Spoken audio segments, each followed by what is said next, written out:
السلام علیکم ورحمۃ اللہ وبرکاتہ۔ آج کا جو ہمارا سوال ہے وہ یہ ہے کہ کیا حضرت یوسف علیہ السلام سے بڑھ کر بھی کوئی حسین ترین عورت ہوئی ہے؟ حضرت یوسف علیہ السلام مردوں میں حسین ترین تھے، نبی کریم علیہ السلام کے عہد سے پہلے کی جو بات ہے، اور حضرت یوسف علیہ السلام سے بڑھ کر عورتوں میں کوئی حسین ترین ہوا ہے یا نہیں ہوا؟ تو دیکھیں، حضرت یوسف علیہ السلام جو ہیں ان کو اللہ تبارک و تعالیٰ نے بڑا حسن دیا تھا، بڑے حسین و جمیل تھے، بڑا آپ کا چرچا ہر زبان زد عام و خاص ہے۔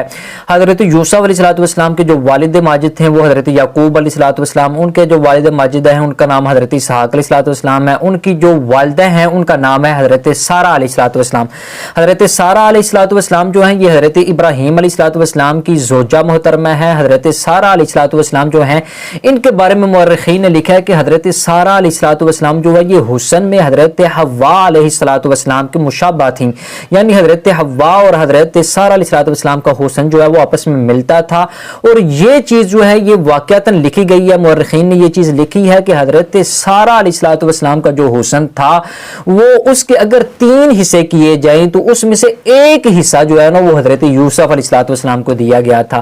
اگر حضرت یوسف علیہ السلام کے حسن کو 3 گنا زیادہ کیا جائے تو وہ حسن بنتا ہے حضرت سارہ علیہ السلام کا۔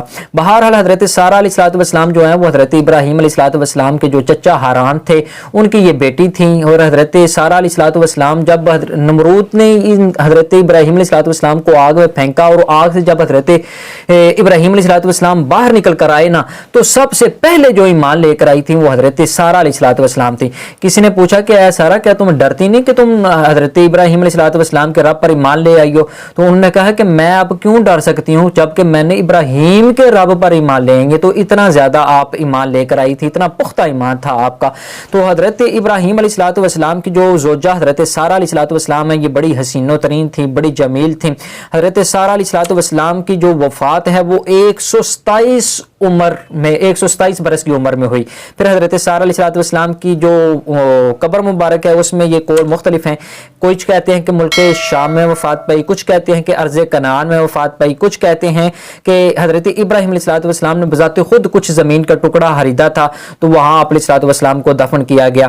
بہرحال حضرت امام حمبی کے قول کے مطابق حضرت سارہ علیہ السلام کی تدفین مبارک حبرون میں ہوئی ہے۔